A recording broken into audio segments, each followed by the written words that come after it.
talking about here on my channel right now. It's all about Justin Baldoni and Blake Lively's. Hi besties, I am Durya Bashan Lashari with Corventa. Today we should discuss about the It begins with whispers that felt like rumors but have since hardened into the kind of speculation Hollywood insiders feed on. Sources inside, deep inside, saying divorce is going to come in a couple years, a quiet but inevitable unraveling of what was once sold as a fairy tale marriage. And as those murmurs spread, more and more details emerge, painting Ryan Reynolds and Blake Lively less as a perfect couple, and more as two individuals locked in a slow, strategic power game, with TIFF, the Toronto International Film Festival, standing as the latest battlefield, because while to the casual observer Ryan's decision to walk TIFF without Blake by his side looked like a simple professional move, insiders are convinced it was part of a bigger Hollywood joke that nobody is laughing at anymore, a performance laced with irony, because the playful banter that fans adored on Instagram, the birthday posts, the trolling captions, the carefully staged jokes, now feels like coded confessions, subtle hints of deeper discontent disguised as comedy. And when you place those Instagram moments against the backdrop of TIFF, what once seemed lighthearted suddenly looks heavy. What once seemed funny now seems bitter, because jokes about ignoring one another, cropping each other out, or making sly digs at birthdays take on an entirely new weight when the reality is that Ryan is walking a major red carpet alone while Blake is nowhere in sight, the absence itself becoming the headline, the absence itself more powerful than any presence she could have offered. And in this absence lies a pattern, one where every move, every silence, every playful caption carries undertones of strategy, resentment, or maybe even resignation. A pattern that reveals itself most clearly when you examine not just TIFF, but their entire public relationship as it has unfolded over the years, because fans may still cling to the fairy tale illusion, but Hollywood knows that illusions are often carefully staged distractions, hiding the cracks beneath. The story gets darker when you dig into the whispers about Ryan's past behavior.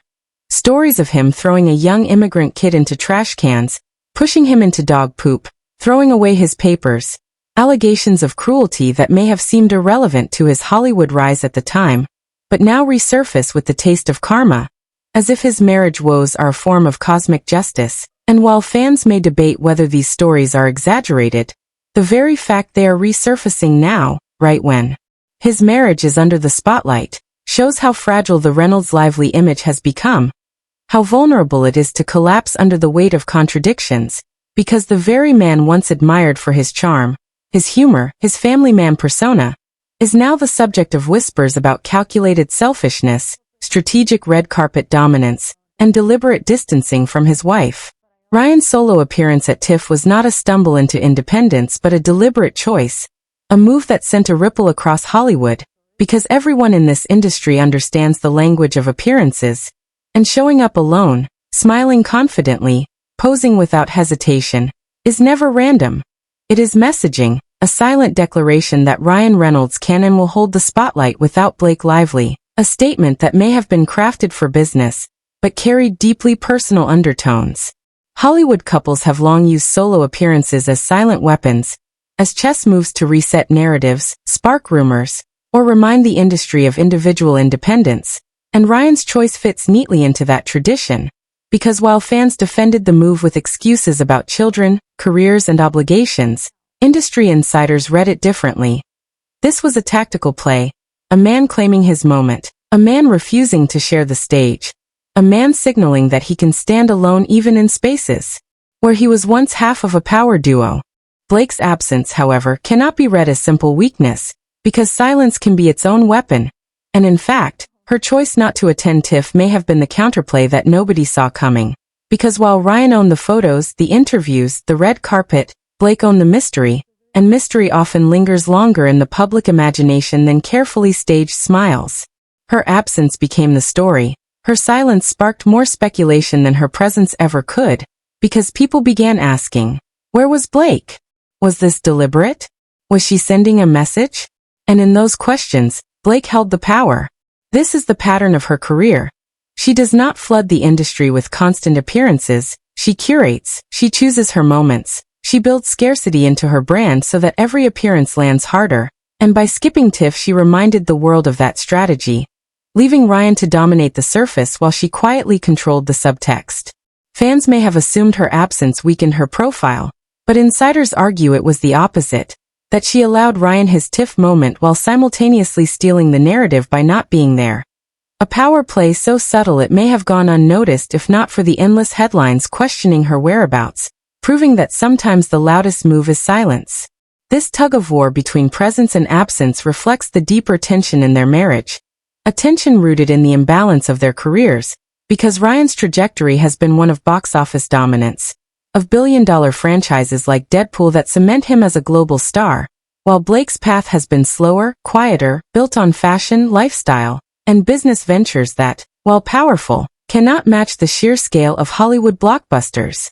On paper, they seem balanced, an actor and a style mogul, each successful in their lane, but when measured in terms of media coverage, attention, and cultural weight, the balance tilts, and that tilt creates pressure. Ryan's career brings bursts of attention, massive global coverage, moments where he becomes the center of the entertainment world, while Blake's influence thrives on scarcity, curation, and carefully built intrigue, making them operate on different frequencies, different tempos. This difference shows most clearly at events. When Ryan is promoting a film, he commands the red carpet, dominates late-night shows, delivers the jokes that keep reporters hooked, while Blake shines at fashion weeks, luxury product launches, and curated appearances that flip the spotlight onto her styling and brand. Together, they alternate influence but never truly overlap, and this alternating dominance creates an undercurrent of competition, a subtle but undeniable clash where each move becomes both a personal choice and a professional signal. I don't think I relate the to any of my Instagram banter characters. that I once played masked a this crack tension addict now from reads like a Boston. confession. Played an Because Upper what East fans saw Side as playful princess. trolling may have always been coded admissions of strain. Cropped photos, sarcastic captions, digs at one another. Were these truly jokes, or were they cries for independence dressed as humor? Fans laughed, ate it up, praised them as the funniest couple in Hollywood, but in hindsight those posts look less like comedy and more like carefully disguised truths, a way of saying what couldn't be said outright. At TIFF, those truths became louder, because Ryan's solo appearance echoed the very themes of independence and distance that their jokes had long hinted at.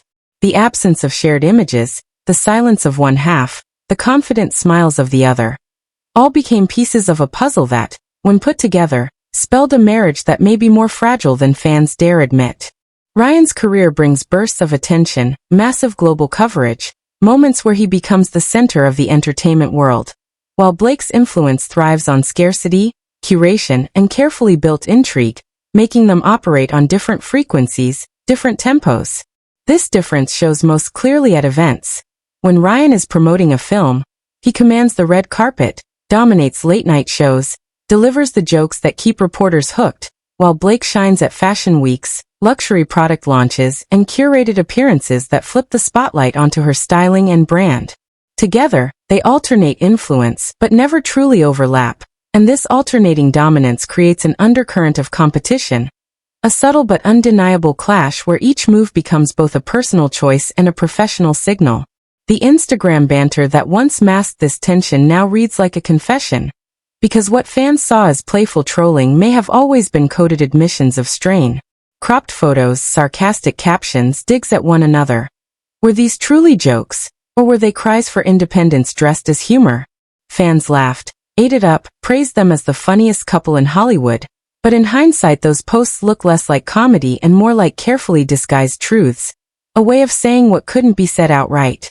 At TIFF, those truths became louder, because Ryan's solo appearance echoed the very themes of independence and distance that their jokes had long hinted at.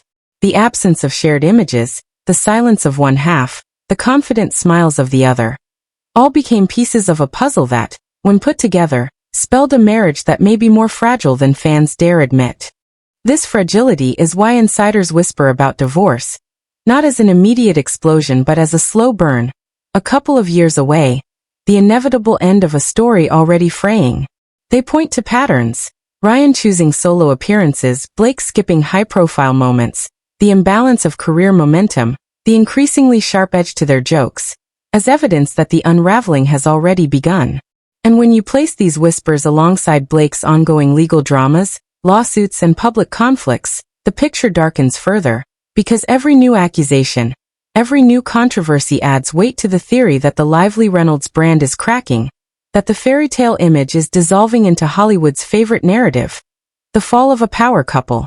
The irony, of course, is that both Ryan and Blake are masters of image, both deeply strategic in how they present themselves, yet their very mastery may be what exposes them, because the tighter they curate, the more noticeable the cracks become.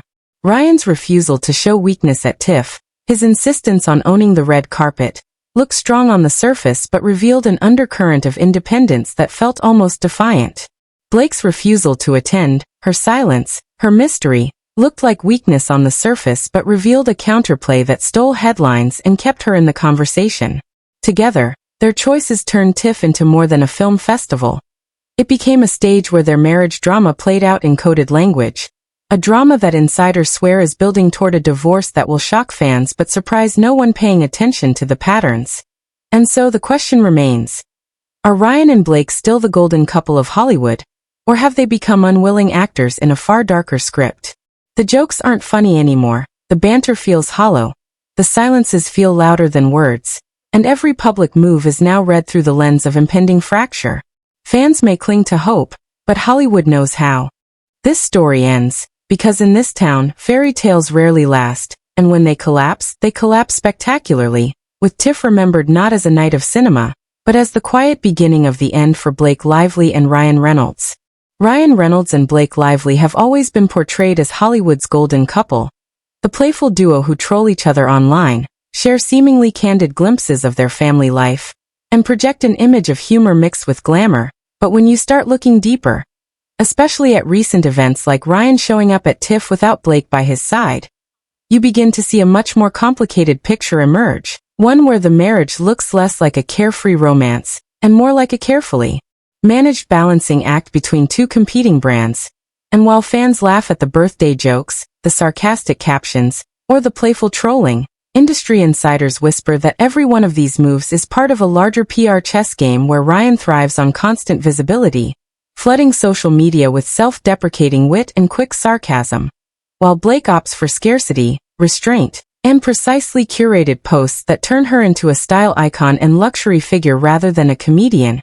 And when you place these two strategies side by side, it doesn't create one seamless brand identity, but instead sparks a subtle tug of war, daring audiences to pick which narrative they prefer, Ryan the relatable funny guy or Blake the untouchable glamour queen. Which is why TIFF matters so much, because on the surface it was just another star promoting his movie, but in reality it was a carefully staged solo headline grab where Ryan cemented his dominance in the press cycle, while Blake's absence ignited speculation that maybe this marriage doesn't run purely on affection, but also on constant negotiations of image, status, and power. And that question becomes sharper when you remember that Taylor Swift, who was once so close to Blake that she made her kids' names part of her songs and even hinted at Blake and Ryan as chosen godparents, suddenly seemed to pull back in recent months, leaving Blake out of major wedding plans and social moments. A decision that fans saw as a quiet but significant snub. And when you stack that against TIFF, Ryan's dominating headlines and Blake's silence, it starts to look like cracks in the carefully polished public persona, because while Ryan jokes nonstop online, even mocking Blake on her birthday with cropped photos or sarcastic one-liners, the pattern reveals less about love and more about control, since humor, when used constantly, keeps the narrative in his hands, ensures he's the one who dictates the tone, and positions him as the voice everyone retweets, while Blake's strategy, though quieter, wields its own form of control by being rare, glamorous, and intentional. But that very rarity also makes her absences louder, more suspicious, and more open to interpretation by fans and press alike, which is why TIFF became a tipping point in the eyes of celebrity analysts who argue that Hollywood relationships operate less like marriages and more like joint ventures where every red carpet or Instagram caption functions as part of a branding campaign. And in Ryan and Blake's case, those campaigns often look like they're working against each other rather than with each other, feeding speculation that behind the smiles lies a scoreboard where each partner counts who gets more coverage, more relevance, more power. And when you add in the resurfaced stories about Ryan's past, like people recalling him as a childhood bully who tormented an immigrant kid on a paper route, or his awkward interaction with a child reporter where many called him rude and condescending. Suddenly the funny guy image doesn't look so innocent, but instead like a shield covering sharp edges, a dominance disguised as charm. And the more these stories circulate, the more Blake's silence reads as strategy, allowing Ryan to soak up the spotlight, take the hits, and simultaneously look like he's running too loud, too fast, while she remains the rare, untouchable one who doesn't need to fight every cycle because her absence itself becomes the headline. But this raises the bigger question of whether this constant balancing act is sustainable, because a marriage fueled by public perception and PR strategy begins to look less like affection and more like negotiation, where each appearance, each silence, and each playful troll is calculated to maximize brand impact. And Tiff wasn't random. It was another deliberate move in Ryan's pattern of relentless forward momentum, appearing everywhere, from billion-dollar franchises to media investments to endless press, creating the image of an unstoppable machine, while Blake plays the long game, cultivating a presence that is rare, valuable, and luxurious. But the danger in that long game is that when people stop mentioning her name, Ryan's flood of relevance risks overshadowing her scarcity entirely. And Taylor Swift's quiet distancing only adds fuel to that concern, because if one of Hollywood's most powerful women chooses to exclude you from her intimate plans, that silence speaks louder than any Instagram caption. And it suggests that maybe Blake's curated restraint isn't translating into loyalty in the celebrity ecosystem, leaving her caught between her glamorous scarcity strategy and Ryan's dominance by humor approach. And fans are left wondering if the marriage is less about love than it is about keeping two massive brands afloat in a cutthroat industry, where every photo, caption, or appearance is monetized for headlines, where Ryan wins attention by being loud and funny, and Blake wins attention by being rare and refined. But the truth is neither approach is authentic in the way fans want to believe, because what looks like affection online is really performance, what feels like humor is really control, what feels like absence is really strategy. And once you trace these patterns long enough, you realize that the Reynolds lively marriage is less about who loves who more and more about who controls the narrative in the ever-expanding Hollywood machine. And Tiff Taylor, and the resurfaced bullying stories all expose that maybe, just maybe, the biggest Hollywood joke is realizing that none of it was ever just a joke at all, but rather a PR war disguised as a love story. Subscribe my channel Coravanta for more updates daily.